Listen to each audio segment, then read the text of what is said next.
The 417Gamers is a group of board, tabletop, and card gamers in the 417 area code. This is the podcast. Welcome to the 417Gamer podcast, episode 56, the one with Champions of Wind and Fire, with Ben. Ben comes back from episode 55 and joins us for the 4. In the 4, we talk about 4 games that we've been playing. That Old Wallpaper, Strike, Vegas Strip, and Carrooka.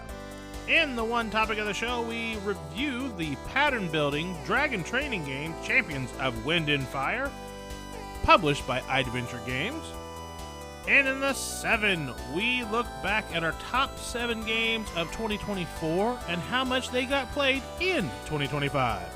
Without further ado, the 417 Gamer podcast. Welcome to the 417 Gamer podcast. My name's Rick. And I'm Andrea. And from episode 55, Ben. Sorry. No, you're fine. I had it in my head, like, and then I just pointed, and Yeah. I didn't tell you what I was going to do, but that's part of It's live, an baby. ADHD brain going, hey, you could do this or this, and then the brain goes, just point. Anyway, in the 4, we talk about 4 games that we've been enjoying recently. I'm going to kick us off with one that we liked, but we're probably not keeping, and that is That Old Wallpaper. This is published by AEG Games, designed by Danielle Delaney and Nathan Thornton. In this game, it's a drafting game. You have an open draft, and players have a deck of cards of 1 to 10. They shuffle it up, and they'll have 5 cards. Everybody's potentially going to have a different 5 cards of the 1 to 10. Right. You're going to play face down based on the wallpaper cards that'll come out. And you're going to want to try and get wallpaper cards to match them up. They'll have patterns north-south and then east-west. There's one on the north, the south, the east, and the west. Okay. There's blue, green, yellow, and red patterns. And they have big patterns and small patterns. And you're trying to link those up. At the end of the game, you're going to get points. You're going to count how many patterns you've matched up of the big reds and the little reds. And whatever points, whichever is the smaller number is your points. You're going to do the same thing with green, yellow, and blue. So, like, green will have this big, like, diamondish looking thing, and then it'll have 4 little diamonds. That's your little pattern. You match those up once again. And then, if 2 people tie whenever they're going after a card, whoever, there's little discs, that's the tiebreaker. Whoever's higher up gets that card. The other person you think gets the other card, they do not. Instead, they get a memory card. It is a card that has a gold piece that you can, it's a wild, acts as a wild for any other piece that you haven't filled in by the end of the game. Mm-hmm. But that draft is just kind of odd and clunky for family, trying to explain it to them. Yeah. And, my sister and brother-in-law are like, well, why don't I just get the other card? We tied. You got the one that you wanted. Why can't I have the other card? Well, that's not the rules. You can't have that. But the card that did get left gets another card flipped below it, and now it's going to be a more valuable card for people to go after the next round. It creates a value to the cards that wasn't there before. I get why it does it. At the end, it's fun. The pattern building, because you're building this big wallpaper, and it looks like old 70s, kitschy, really bad 60s, 70s wallpaper. It's funny. It plays, I think, 2 to 5. We played 4 players, and they seem to have a good time with it, but it doesn't do anything new or anything flashy that our games don't already do. Mm-hmm. So we had a good time with our play of it. But it'll probably be getting floated down to some friends or family that want it. Sure. Or at Geekway, we'll just play it on a table with some friends and just kind of walk away and leave it abandoned. No, we'll donate it. I've done that before. Man, was Mike not happy with that. We played Cthulhu Realms. We played it, and I'm like, I'm going to walk away. He goes, you going to leave that there? I'm like, yep. He goes, somebody's going to take it. I'm like, good for them. Yeah. or you know what? One man's trash. They deserve that. And so we got almost out to the vendor hall at Geekway, and he walked back and grabbed it. He goes, here. And I said, I don't want it. I said, you give it back to him. I'm going to throw it over in the trash where there's hot dog mustard. And you want hot dog mustard on that, or you can keep it? He goes, I'm going to keep it. So I don't know if he still has that game. He might. That's really funny. Ben, what's a game that you've been playing recently? A game that I've been playing. I've been having a lot of fun with a game called Vegas Strip. This was designed by Peter C. Hayward. Artist was Vincent Dutrait, so beautiful artwork. Yeah. And published by Allplay. This, you're probably either going to play this at 4 or 6 players because it is a teams game, but your teammate shifts every round. So you have a different teammate every round, and the idea of it is that your team is aware of a rigged casino. So you have a casino that where you're trying to earn the jackpot, and then you know of a secure casino. So if you're playing if you're playing 4 players, that's 2 teams. So that means there are going to be 2 casinos that are rigged, and then I believe there are 5 casinos in total. So there are 3 casinos that are secure.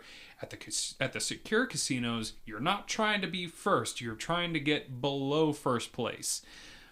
Whereas at the rigged casinos, you're trying to win your own rigged casino, but you're also trying to suss out the other rigged casino because you can still win big at that one as well. So you're trying to get first at the rigged, and then at any other place but first at the secure casinos. And it's just been a fun kind of mind game trying to kind of figure everything out, because maybe you have to kind of slow roll a few things. You have a 7 chip, so you have these chips that range from 2 to 7. You can place them under any casino. Each casino can only have up to 2 of your chips, but all players can go to a casino. But you need to kind of try and maneuver your way around, because maybe they've sussed out your rigged casino and you just kind of have to let it go because there's just no point in fighting over it. And then maybe just trying to win all the other secure casinos, and then maybe try and get their rigged casino. It's been a lot of fun. I played it at 6 players at Matt's place, and I felt like we had a really good game just because there were a few people who picked up on it, and we were trying to kind of mind games each other out, where it was just like, okay, like I'm gonna underplay at our own casinos and not draw attention to it, and then hopefully maybe everyone ignores it. All casinos will have some power that'll change from game to game, so it keeps it interesting. It's been a lot of fun, and at the end of the game, it's not whoever has the most money, it's the top 2 players who have the most money. Because you've been working in teams, it'd be a little bit unfair to have one person win the game. Fair enough. I like it. You'll have to teach us. We own it, but we haven't played it yet. Sure thing. I'm happy to. Andrea, what game would you like to talk about? Strike. Yeah.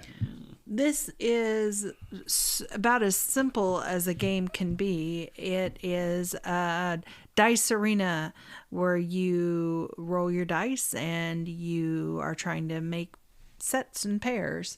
If there are dice in the arena and you throw yours in, you're trying to pair yours up with what's already there, or knock those onto different values. So when you have matched a number, you can take all of the dice in the arena that are that number. Say you have 4 3s, you can take all of them, and the person who has dice at the end of the game wins, because you keep throwing your dice in, and when you run out of dice, you're out of the game. Yeah. And if you ever roll an X, it's out. Yes. If you don't roll it, if you bounce it out of the arena, it's out of the game. And if you roll a die and it does not match, you can choose to roll another dice. Yep. Or you can pass and let the other player have their shot at it. It's got a little push your luck element. It's got some funny moments. And you get some people that get overzealous on their rolling, and sometimes they miss the bowl completely. Yeah. Or they hit the die that was in there and knock both of them out. Yeah. And the one little rule is if somebody paired enough up and took everything out, the next player has to roll all of their dice. But yeah, it was a light little game. We played it at Christmas. Books. Yeah, we played it at Christmas. At That's a good deal. Local game store, and I took it up, and the Carl, he's like, "Is it that cheap?" And he's like, he goes, "Huh? I need to get me a copy of this." So he ordered like 2 or 3 more copies. He's like, "This is perfect for Christmas." It was a fun great. little game, absolutely. And that brings us to our 4th game. It was my birthday gift. Andrew got me a Carrooka board. I did. Not cheap. It is Carom meets Snooker. And she also got me the expansion that adds the billiards, the 8-ball package. So you can play pool. It looks like a big crokinole board. Yeah. It's that big, but it's on a Lazy Susan, so you can spin it around. Whereas crokinole, you have to keep your butt in your seat. Carrooka, you can spin around, do whatever you want. But lots of rules, very fun. I love my dexterity. I like the flicking discs, and it's points. And it's one of those where I thought I did pretty good on gift giving. I pride myself. I'm like, I got some really good gifts. You might have been outdone. I got outdone. I'm gonna bleep that, but that's the only way to say that. Yeah. It's like, oh no. Yeah, I'm gonna have to bleep that, but yeah, I came around. She's like, keep your eyes closed. I'm like, all right. Yeah, like the eyes get real big. You love me.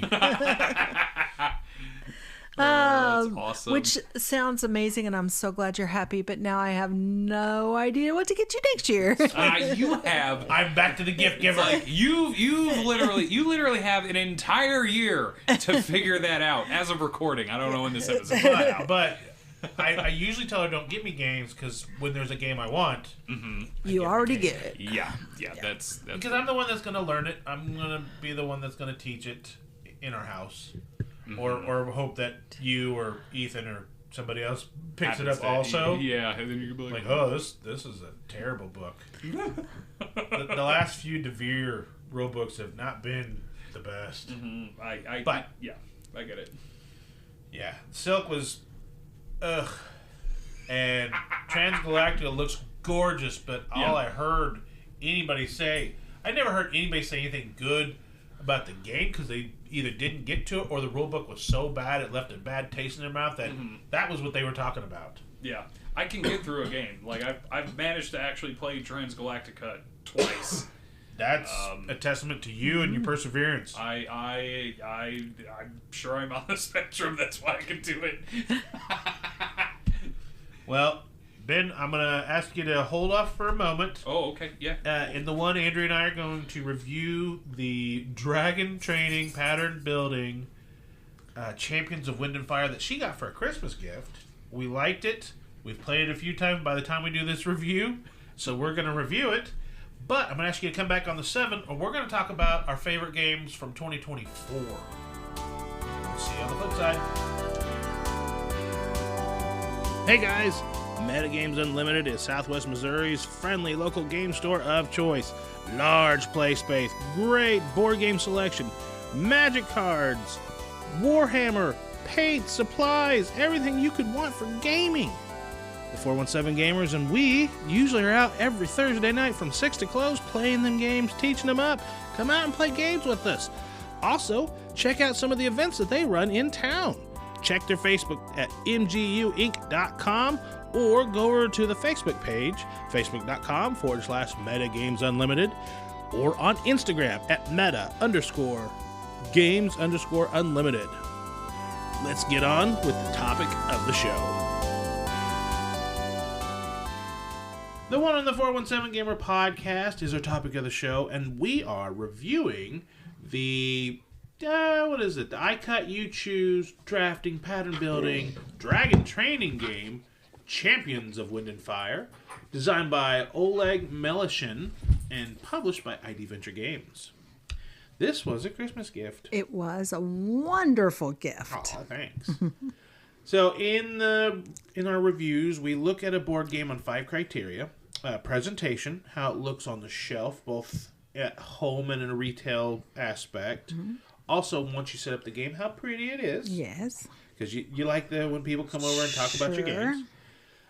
2 is rulebook and components. How hard is that rulebook to get to, and how nice are the components? And we have the deluxe Kickstarter, but we did punch the cardboard chits, so we'll talk about that as well. The third criteria we grade on is gameplay. Is the gameplay intuitive? Is it fun? Does it make sense towards the theme? And then our fourth criteria is theme. Does it make sense for the game? Does it kind of evoke itself, or is it just kind of there? And last but not least is it factor. How much do you really want to get that game back to the table? That's we put our flavor on just on the ratings anyway, but that it factor is just how much are you really wanting to play it. So, as we talked about, in Champions of Wind and Fire, you're training dragons. On your turn, the active player is going to roll some dice, and they're going to split the available dice into different piles, one extra pile the number of players, and this plays 1 to 4. Actually, we have the Kickstarter, so we have a 5th player that we can play if we want to. If we needed to, yeah. All the dice have different elements. There's like green earth, red fire, purple, blue water. White crystals are like the rarest. But anyway, when you get them, you will separate them into different piles. But you're not the first one that gets to pick. It's the next person in turn order, and it comes back to you, and you're the last one to pick. Right. So if you put all the dice together that you wanted, somebody else might pick that grouping before it gets to you. And if it was a good one, it's going to be gone by the time it gets to you. But once everybody's drafted dice, then you either allocate them to your training grounds or to your rune board. Your rune board is a pyramid, and the runes are kind of stacked based on their rarity. Mm-hmm. So like white is super rare, but blue water at the very bottom is super common. When you take the dice, if you put it on your dragon training board, you pick up crystals and then put them on your rune board. Picking up crystals will unlock bonuses based on other grounds that are adjacent that were already cleared. So you could potentially combo quite a few things, yes, which is nice. Could be runes to put on your board. It could be action cards. It could be gold coins. Mm-hmm. Quite a few things. And then as you do all this on your rune board, eventually you will have certain patterns built up to upgrade your dragon. Yes, and that is where I like to spend my stuff. Yes. The dragons, you are trying to train them in 3 different areas. You want to train their fire breath. You want to train their wings, so their speed and flight. And you want to train their tails. Tails for smashing abilities. Yeah. So each of those tiles have different patterns based on if you want the level 1 upgrade or the really nice level 2 upgrade. Mm-hmm. Level 2 upgrades have bigger patterns. It's going to take you a little bit longer, a little bit harder to get those. Right. But once one player has upgraded all 3 pieces of their dragon, it switches over to the next couple phases. Second phase is kind of a catch-up round. Everybody that still has some runes can then try and spend them to upgrade their dragon at a cost. There's like an opportunity cost there where I think you have to get rid of some coins. But once everybody's done that, the third phase is the tournament. There is this deck of cards of different tournaments that you'll put in.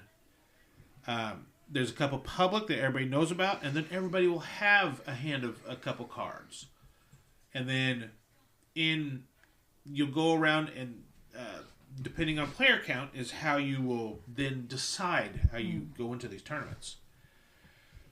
If you play the family-friendly version, you just basically add up the strength of your upgrades and your gold coins, and then subtract some of the cursed black gems that we haven't talked about. Yes. And that's the strength of each piece on the head, the tail, and the wings. And then you basically set your die to each of those values, and then you just compare it to all your see who's made the best dragon. Whoever's made the best dragon. That's the family-friendly version, and that's great. But the advanced version, those runes that you turn over to get your upgrades, you want to leave some of those behind because you need to spend those in the tournaments. Mm-hmm. Which is pretty nice. It makes it just that extra little bit of strategy that you and I need, especially I need to chew on a little bit more. Mm-hmm. Because the ice split you choose is really fun. The adjustment on the board is fun. But the simplified family variant on the quote-unquote tournament, Yeah. You need that extra for me. Right. So, Andrea, presentation for Champions of Wind and Fire. What are you going to give this game? Okay, so I am going to give it a 3.75. Really? The only thing that I wish they'd have done a little bit different is the 3 components to your dragon that you upgrade are 3 cardboard tiles. You got a head tile, a body tile, and a tail tile. And when you upgrade the head, you just take out a cardboard tile and put in a new one. Man, it'd be great if they were 3D printed dragons. But overall good. The gemstones are good. The dual layered pyramid board, really, really nice, sturdy, good construction. Yeah. This is a game that's going to last for a long time. So yeah, 3.75. I'm going to give it a 4. I think the art is fantastic. I think it pops on a retail shelf with anything that's going to be next to it. It's got purples, it's got greens. The logo, I think, is easy to read. Mm-hmm. It also pops on our shelf. Yeah, it really we have does. A lot of grays and browns and solid color spines, where this, it just looks nice. It's got little fire rings that the dragons are breathing. So I've got this at a 4 because I think it pops a little bit more, and it looks really nice on the table when people come around, or when you put the pictures on the Facebooks and the Instagrams. Then we look at components and rulebook. So if we're looking at base components, you don't have the dual layer player board. Mm-hmm. It's just a flat little. It just has your pyramid, and you put stuff on there, and stuff can get bumped around. Yeah, but there's a lot of games that have that. Terraforming Mars. It still has thick player boards. It still has nice card quality. The art, I think, is fantastic. Really good. The artist on this is credited to... Oh, I'm going to butcher this. I apologize. Evgeny Shvenk and Victor Zaburdaev. Zaburdaev. Mm-hmm. Sorry, I apologize. I tried. I really want to give you credit because I think your art's fantastic. It is. It does look real good. The rulebook's not hard. I also like that these are very realistic dragons as opposed to other dragon games that we have, like Flamecraft, where they're more... totally not realistic. No. Yeah, I get it. There's no such thing as dragons. Thank you. I just love that. That's not a realistic dragon. These are real dragons. Not those hokey cartoony dragons. From last year's Christmas gift. This year's Christmas gift, real dragons. Components for rulebook. I'm going to give this, even on the cardboard, I'm going to give it a 4. It's nice art. The components are nice. The rulebook was pretty easy to get into. And when we first got it, there was a lot of preview videos back at Christmas time. But I didn't see any how to plays. There was one 2-player playthrough that we found. And helpful to a point. Because we did have a couple issues once we got to that advanced tournament. And we're going to play this a few more times to make sure we had absolutely. It all. But, yeah, the rulebook's not bad. Andrea, components rulebook, you. 3.75. I did struggle with the rules a little bit more. With the where does this go? What was this supposed to do again? So I struggled a little bit more. Not a huge issue at all because I was eager to play and eager to learn. But we have had easier games to Gameplay understand. Wise. That's where we're gonna go up. Yeah. So this has several mechanics working for it. So it has the eye split you choose with the dice, which I really like. And I wish... I don't know. I say I wish other games use it, but at the same time, if so many games used it, then it wouldn't be that be special. Yeah. Then it also has that pattern building and that resource allocation. And then it has a bidding kind of mechanism in the advanced tournament where you have a dial and you dial in how much you're going to spend coin-wise to power up your dragon and potentially rune-wise. I like that. But, so gameplay, where are you at? Well, these next several categories are going to be pretty high for me. I'm a 4.5. Ooh. So this one, I'm at the 3.75. I think it's nice. I like it. but the combination and how it hits good, not great. Okay. You know what I mean? Mm-hmm. Mm-hmm. And I think that's just a taste. Sure. Just, do you like this brand versus this brand? Yeah. A couple different sodas. Oh, they're both good sodas. Mm-hmm. Then we go to theme. It's dragons. It's training dragons. You specifically said, I want a game that... Where you train and ride dragons. Yes. And then you take your trained dragon and you compete and in tournaments with magic. And it's fantastic. And it's what I have been asking for game-wise for... Well, since I found out that there were adult games. Yeah. So I am going to do 4.75. Ooh. Very nice. Theme-wise, I think this evokes its theme pretty well. You're trying to train up your dragon. You have that little risk reward, especially when you're having to wager things going into the tournaments. And I'm probably going to color this a little bit more because we got the all-in package with the first expansion, which is Racing Your Dragons. Mm-hmm. And I haven't read that rule book yet, but I'm excited to. Because, we played Flamecraft quite a bit. Mm-hmm. We played Wormspan a lot. Mm-hmm. And another dragon game I think we're going to be playing quite a bit. And I would all put this totally in a straight different. 4. All totally different games, too. Yeah. Oh, I'm a 4 point. So you're 4.75 on theme, but now you're jumping 4.9. on it factor? How much I want to play this game? Yeah. Yes, 4.9. Wow. So we got some chores we got to do this weekend, Mm-hmm. but after we get back from the weekend, we're going to have to line up a play. We will. I'm going to put myself at a 3.9. It's not quite a 4, but 3.9 for me is quite high on quite a few games. It is. It's usually my top 5 to top 10 will get in the 4s on how much I want to play it. Or it's a new shiny that, we've had for less than a month, and I'm like, oh, I still want to play it. But 3.9 is big for me. So we add up our scores. We divide by the possible 25 points. Andrea, your final grade for... Actually, we'll go with mine first. My grade for Champions of Wind and Fire is going to be 78.6, which we round up to a 79 for reasons. And you are an 86.6, which we're going to round that up to an 87. Yeah, we are. Champions of Wind and Fire, published by iDventure Games, designed by Oleg Meleshin. You want to do some 7? I would love to. All right, we'll catch you on the other side. Then can we play Champions of Wind and Fire? I think we can swing that. Yay!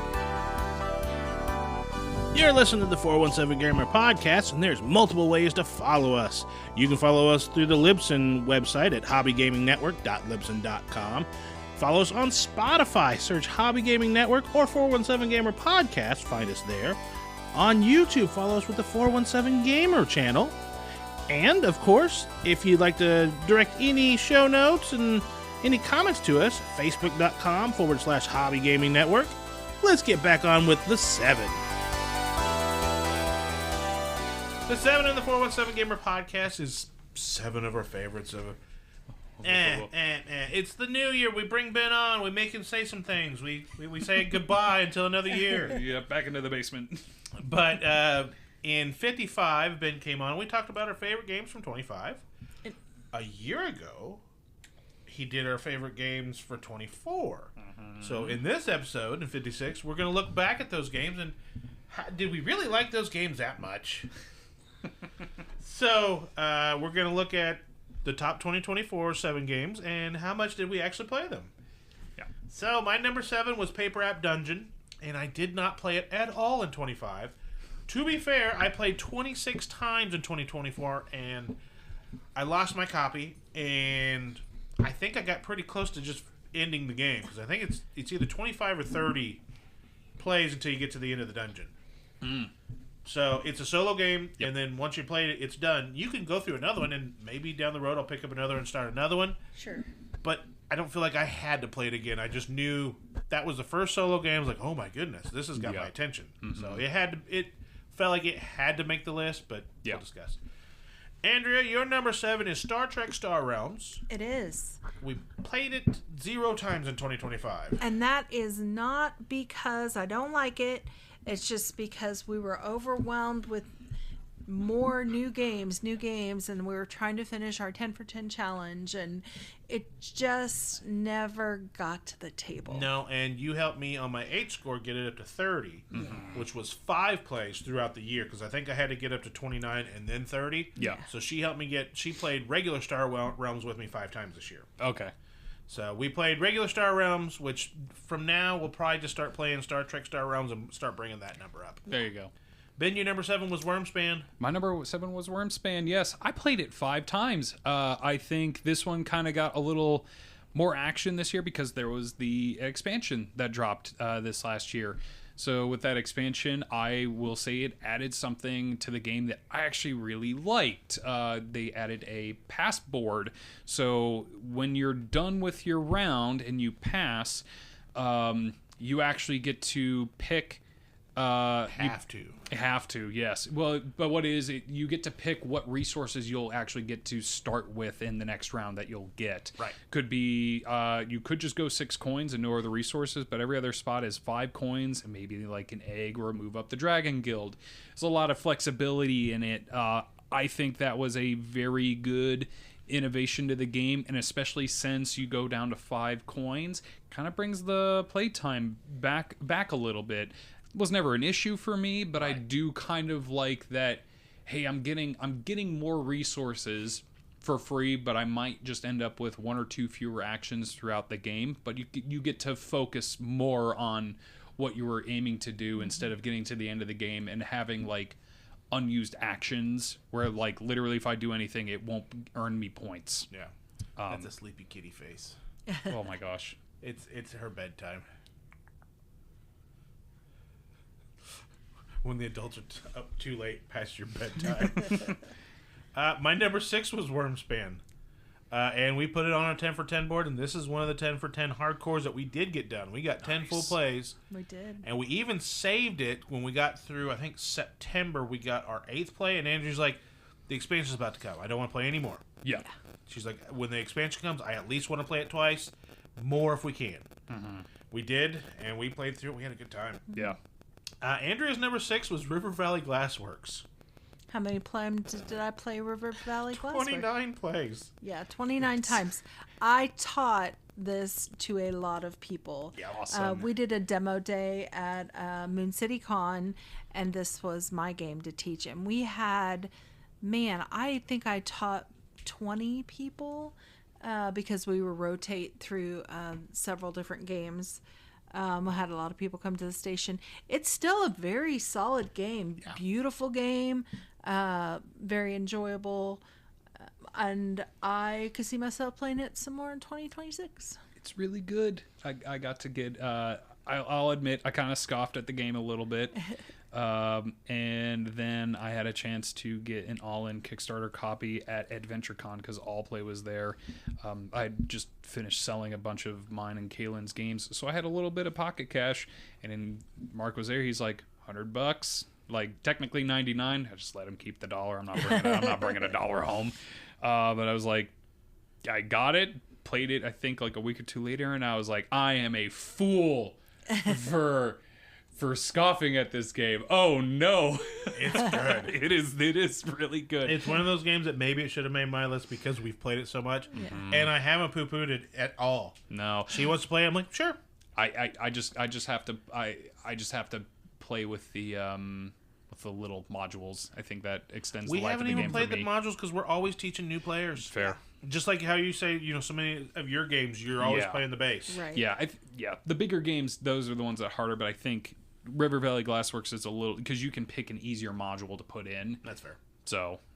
Ben, number 6 was Daitoshi for you. Yeah, Daitoshi. I got this one played 3 times. This is a longer game. It is a decent teach. You sat with me earlier. Yeah, I sat through one of them. Yeah, you sat through one of those games. It was good. Yeah, I love the game. I think one of the problems with getting it played to the table is like I can't bring it out on a Thursday because I've played it enough times to where the game is not as quick as the box time would say, because if you're playing with a bunch of people who really know how to play it or really get heavy games like that, you're going to want to drag the game on as long as you can. You can bonus it out. You can try and pull things and draw it further out. Yeah, exactly. Almost maybe counter to the spirit of the game. A little bit, but I mean, I still love the action mechanism on it and the building of your board with all of your machines. But yeah, I think I do think rushing the game clock is the right thing. But in the 3 and 4 player games, when I have people doing all different things, that's gonna drag the game on. And so I'd probably only keep it at 3 players, which might make it a little more concise. I still love the game. It's not going anywhere. I'm happy that I played it 3 times. Number 5 for me was Maple Valley. I got it played 1 time in 2025. And honestly, I really didn't care to pull it out again. And it's not that I hate the game. It's just all the other games we were trying to get to the table, I just wanted to play more. And I'm sorry. I was going to say should have played Sand. No. Sand we got rid of. Maple Valley, I enjoy the pick up and deliver, but I don't think pick up and deliver is one of my top mechanics. So it's one of those things, when I play it, I'm like, oh, this is fun. Right. And then I'm kind of done with it. Andrew, your number 5 is Let's Go to Japan. We played it 0 times in 25, but that's also because we don't own it. We don't own it. Just hit me up. I'll lend it. Yeah. And then what's the next Let Go? So yes, they did announce that we are going to France next. So I believe we're supposed to see a Kickstarter. I want to say they said Q3 of this year. But they are doing a Let's Go to France. I'm very interested to see what they do, because I'm assuming it's going to be the same system, probably just more things into that.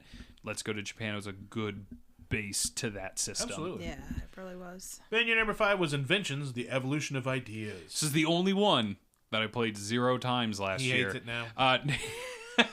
It's a Lacerda. It's a little harder to get to the table. That's one a little. This is a heavy game. So this is one where I would need to plan a day, be like, hey, I want to get people over. Let's play Inventions. But right now, a little more focused on Speakeasy, because that one is actually a bit of an easier teach. And like I said, I think it's a way more straightforward, much less that you have to think about in your turn, because Inventions kind of demands you to, if you do well, you have to chain your actions on your turn. There's none of that in Speakeasy. It's just, like I've said it before, it tells you make money and it shows you how to do it. 4.58 is the weight on Inventions. Speakeasy was 4.3, and I told you I thought Sweetlands was the same or better. No. Sweetlands was 4.1, so still heavy. But. Yeah. Number 4 for me is Fromage, and I got it played 2 more times. And I was going to hold back and get Fromaggio, but then I missed Kickstarter, and now it's out. Because I'd like the idea of trying to put the different puzzle pieces together and make, Italian and French cheeses together. Yeah. I just never did it. Yeah. But Fromage, still like it. It's a 30-minute worker placement. And honestly, Propolis might have taken its spot as my 30-minute worker placement, because Propolis can set up in 5 minutes. Yeah. Fromage takes about 10 to 15. Yeah. It's still a fantastic game. I'm not getting rid of it. I like cheese. I like worker placement. I like the little spinny dial. But, Andrea, Flip 7 is your number 4. Played it 11 times, at least. We did. Oh, probably more. At least, that we recorded anyway. Yeah. This is another one to carry around with us in the car at all times, I feel like. Yeah. Then your number 4 was Andromeda's Edge. Andromeda's Edge. It only got played once. That is because I do have the deluxe version with all the miniatures. It's a big box. The game has big table presence. Did you have to schedule it? I sort of. I scheduled. I did better on your resolution than you thought. A little bit. That was a Thursday night where I had asked. Nick said he was going to be there, and I said okay, because we were a little high off of the expansion campaign, and I was like, well, I could bring Andromeda's Edge and we could play it, and then. Graham ended up texting me. He goes, hey, I'm going to be at game day. I was like, we're playing Andromeda's Edge. You in? And he was like, yes. sign me in. And then we also corralled in poor Jen. She had no idea what she was getting into. She did well. That game, that was a recent play. I did awful. Yeah. Didn't ruin it for me. That is still an awesome game. I just need to make it a little more present in my view space so I can be like, I want to play that. Number 3 for me was Rock Hard 1977, and we got 2 plays of it in. And this is just with our 10 for 10 list. It's a worker placement game, and we had 3 worker placements on our 10 for 10. We had Lords of Waterdeep, we had Viticulture, and we had another one. I'd have to look at it again. Mm-hmm. It's just trying to get it played. It was either we're taking it on Thursday night because somebody asked us specifically to teach them, and we taught it twice. Right. But otherwise, we were trying to focus on the 10 for 10 and try and, dive in our collections a little bit more. Yeah. Because it's not the hardest or the longest worker placement, but it's still probably an hour to 90-minute game. Yeah. Andrew, your number 3 was Boop the Halls, and we played it 0 times. I know. Again, for the reasons you just listed, so many other games we were trying to get on, and I think we've decided that we're going to donate our boops to our one of our friends who is starting a board game group at her niece's school. They're trying high school. They're trying to get a board game group started. So I think we're gonna donate our copies. See of if she Boop. wants the boops, because we've realized we kind of know the way both of us play Boop. Yeah. So it's just a 2-player game, so it has to be Rick and I both wanting to play it at the same time. So we're not going to take it out to game night or such, or to a convention, since it's just a 2-player game. And our stack of 2-player games, it's not even in the top 15. Right. Yeah. So we have booped a lot, and we are ready to... We booped. And then we booped the halls. And now you're booped out. And I think it's time for someone else to boop. Ben, your number 3 was Imperium Horizons. Yes, or rather just the Imperium system, since I have all the games in one box. I got this played 13 times.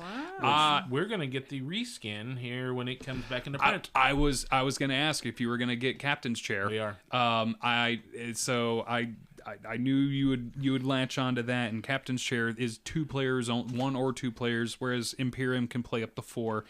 I just love this game. One of the main reasons it got played 13 times is I actually really like playing this game solo too. Yeah. And I record those games because that bot means business. David Terzi, he does excellent solo work. This all I have to do is you pick your enemy civilization, and it just tells you what all its cards do. So what you reveal, you just look at the card and be like, do this instead. Cool. And that's how it goes. That might be going on our challenge board, the Captain's Chair, right next to All Creatures Big and Small. Yeah, we were looking for another 2-player game for a new one. Yeah, so we're gonna grab it, play it, see what we think. If it's right in the wheelhouse, because it's got theme for her, it's got mechanics for me. Yep. And if it crosses over to where like, ooh, this is for both of us. Yeah. If not, no worries. It's something we can talk about on the podcast. Mm-hmm. Yeah. Get ready for a big experience. And if you want to invite me over and kind of help you through that, I'd be more than willing to do that. Cause it's not a reskin. There are quite a few things different about it from an IP standpoint, especially. But I was gonna ask. I was like, it's Star Trek. You'd said you'd been interested in playing Imperium. That's still on the table. And so I'm happy to see you at least get into the system. My number 2 was Flip 7, and I talked about this the last podcast. Every year there's a card game that grabs me. In 24 it was Flip 7. 25 it was Soda Jerk. 11 plays that we logged. We also ran a tournament at Moon City Con that I don't know that I got all the plays logged. And then we had family game nights at Christmas time. Yeah. And then we played a really, really grody copy at Village Meeple that we washed our hands immediately after. That thing had been played to heck. But that's good. Yeah, well used. You know how you get some of those Uno cards that are bent in the middle and they kind of flippy flap? That's how their copy looks. It has been well loved. Yeah. That's a good and bad thing, but yes, it is a good thing. Andrea, your number one was, or not number one, your number two was Rock Hard 1977. We discussed that. We only got 2 plays of it in.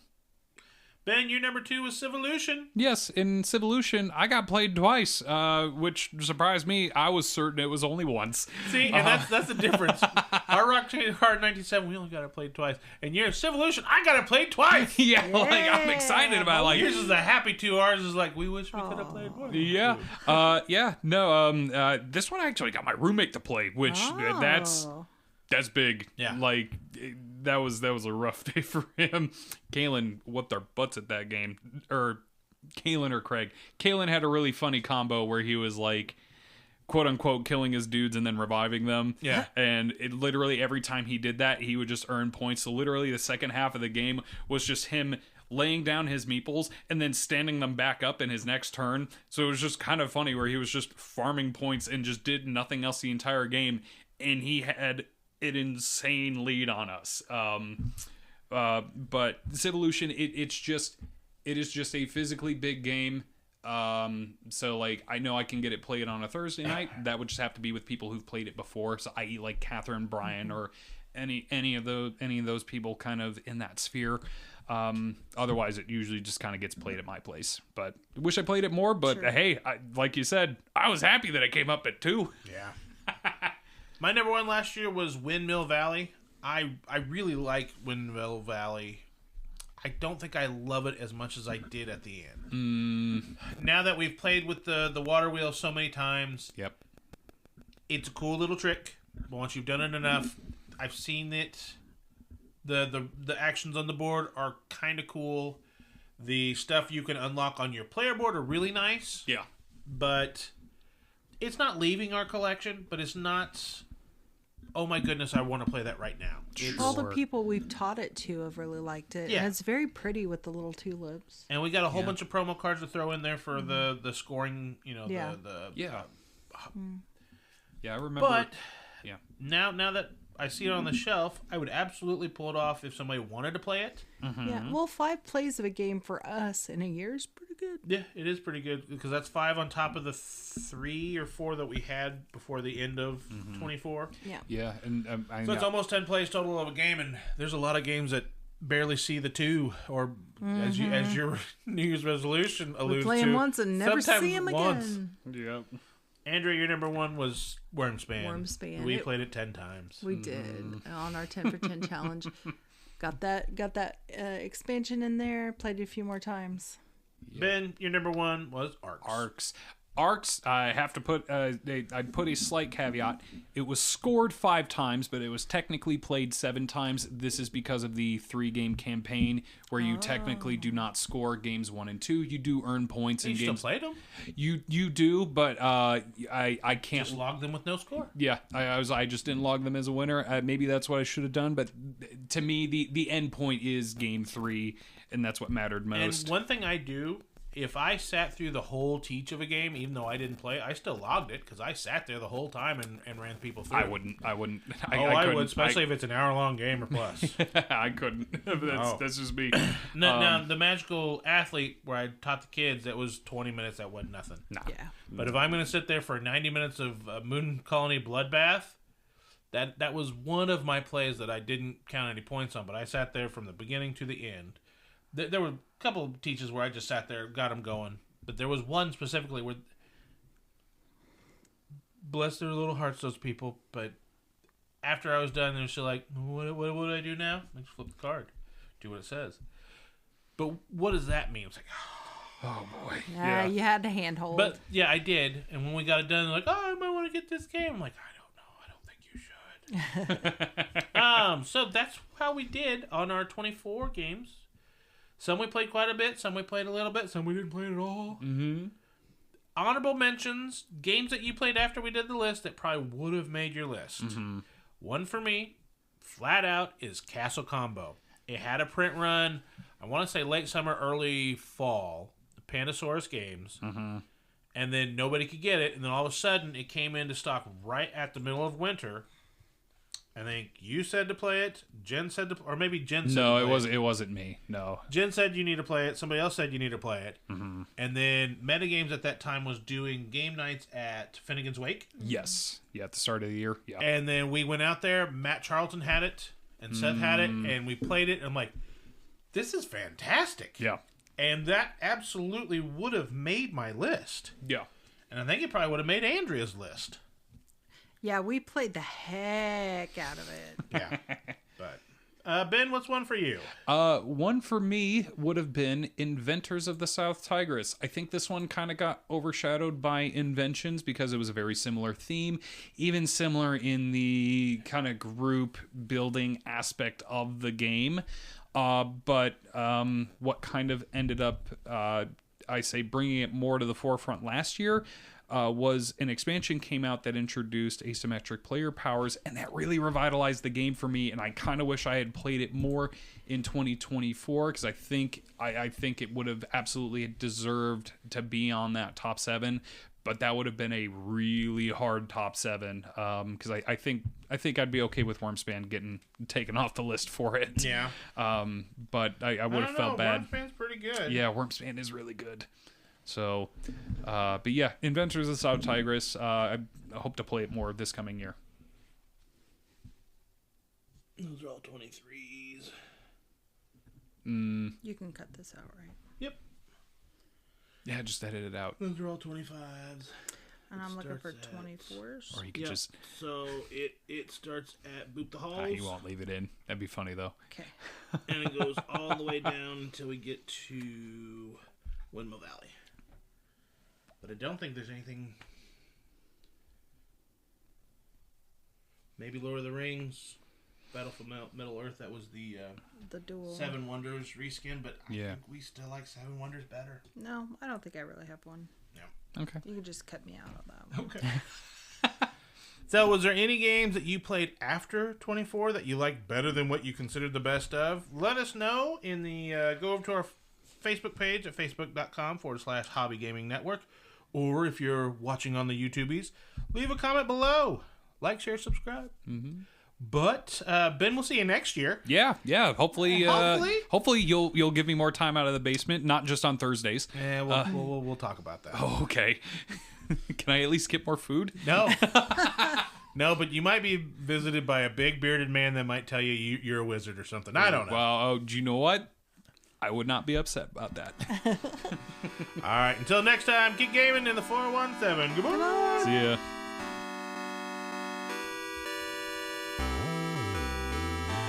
The 417 Gamer podcast is recorded and produced by Andrea and Rick Bagwell. The intro music we use, Kind, Gentle, Beautiful Person, and the outro music, Making Up for Lost Time, was created by Origami Reptica. For links to our show notes, the music, and guest links, head over to our Facebook page at facebook.com/Hobby Gaming Network. Until next time, keep gaming in the 417.